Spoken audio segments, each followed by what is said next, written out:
Aeona is our brand new addition to the healer roster in Fellowship, and today I'm going to give you a quick overview of her core skills so you can use her time manipulation powers to bring success to your group as you jump into the new season. Her power is focused through her hourglass, and this is the one concept that is key to understanding Aeona's unique style of gameplay. Your entire group will have 50% of any damage taken delayed and applied as damage over time just by being in a group with Aeona. This is directly because of her unique Beacon of Time effect.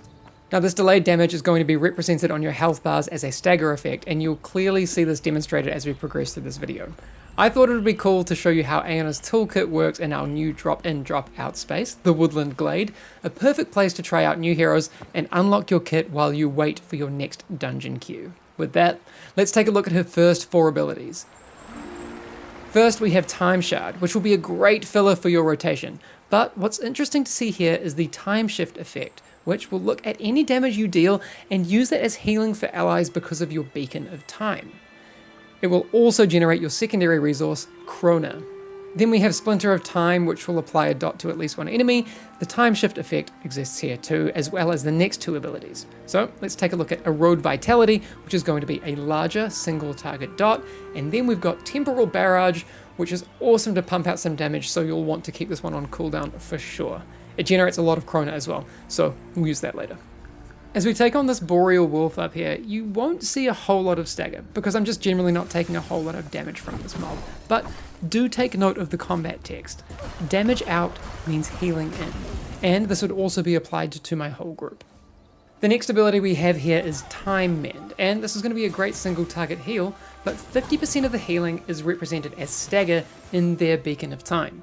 While you can eat away at the stagger deficit with our first 4 skills, we do have some better options up our beautiful sleeves that you'll want to make use of. That's where Chronal Wave and Chronal Restore will come in. These will instantly cleanse 50% of the accumulated stagger for all allies or a single target, respectively. This means for max efficiency, using these 2 abilities when the group has built up heavy stagger deficits will lead to top tier Aeona gameplay.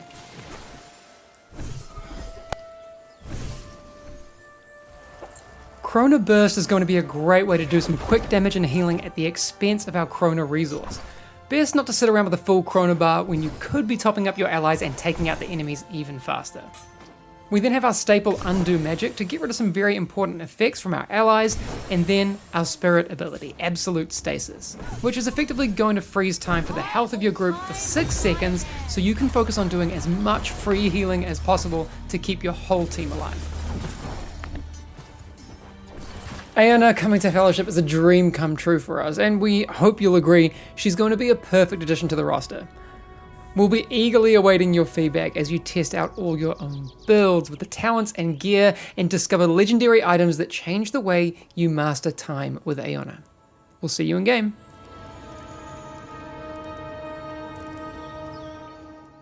Xavian is our new tank that we've added to the Fellowship hero roster, and as you can see, he's got a big 2-handed sword and he's not afraid to use it. So let's go through some of the skills and abilities that you'll be using as Xavian as you tank your way through our game.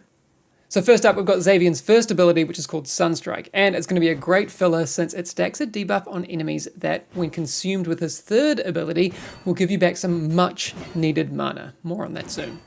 Also, you can generate stacks of Swift Retrieval, which are a core element of Xavian's kit. Next up, we've got Blinding Slash, which is going to cleave and blind enemies. You'll see that enemies get a debuff, which is consumed after Xavian successfully parries or the blind effect expires. And again, every time we use this ability, we've got more chances at generating Swift Retrieval stacks. Look a little bit closer and you'll see that my mana has been depleted by some abilities that you'll see in just a sec. But this is where Omni Strike is going to come in really handy. You'll remember back when we looked at our first ability, there are some stacks that are consumed by Omni Strike. And here we're going to see that we get given back mana that we're going to use for other parts of our toolkit while doing some cleave damage as well. Next up, we have Solar Blades, which will do damage to targets in an area, but it also does extra damage to the main target, making it still very usable for single target situations like bosses. You'll see here that we're also able to generate Swift Retrieval stacks, which means everything we've seen so far has been generating those stacks that we can use on our next ability, Brilliant Flash. Here you'll be able to spend a Swift Retrieval charge to instantly damage an enemy while healing yourself, or you can focus solely on healing yourself or an ally. But once all those swift retrieval stacks are used up, it's going to be a long 1.5 second cast to use your brilliant flare ability. Ideally, you wouldn't need to use this that much, but it can come in handy in some situations. I really hope you never have to find those out. Shining Halo is going to define where you want to take the fight, doing AoE damage to enemies and giving you 20% reduced damage for 12 seconds. Now this can be extended by each brilliant flash that you cast. Alright, so by now you're probably starting to get an idea of how this might all fit together. Very early on you'll unlock Solar Shield, which is going to cost some mana of course, but greatly reduce incoming damage. You can actually cast this on an ally in case one of your teammates thinks it's a good idea to pull threat, and of course you can cast it on yourself to make your healer very happy. We've then of course got our standard Taunt, as well as our Interrupt. We've then got Sky Crash, which is probably going to be how you find yourself entering fights a lot of the time. It'll do some AoE damage and you've got a couple of charges. Xavian's spirit ability, Decree of the Sun, is going to turn you into an absolute tanking beast, making you damage immune for 3 seconds while dealing a big chunk of damage. Then you'll have a further 5 seconds of 50% damage reduction. All of this while healing your group every second for the duration. As you can see, Xavian's toolkit is unique from what's been possible in our game so far, and we can't wait to see all of your builds you develop with his talents, gear, and the legendaries that you'll be getting your hands on really soon. Now if only I could be so grossly incandescent. We'll see you all in Fellowship's pre-season 2. Alright, have fun!